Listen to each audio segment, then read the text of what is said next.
Kani ba guys, kaning bulaka kani.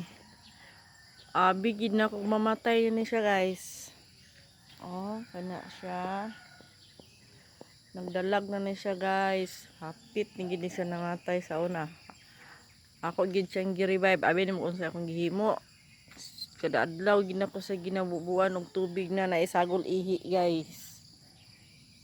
Mga isang buwan gid to na kung on guys adlaw-adlaw. Naulian gid siya in town. May na lang yun.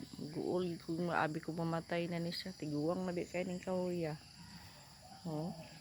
Aday kahoy bulak mo ni guys. Na siya oh. Sabi na ko matsugi yan eh. Sayang po din dako na ra ba. Na siya. Na-revive gid in town ako. Diba? Sayang po ni siya. Nandito ba kay bulak.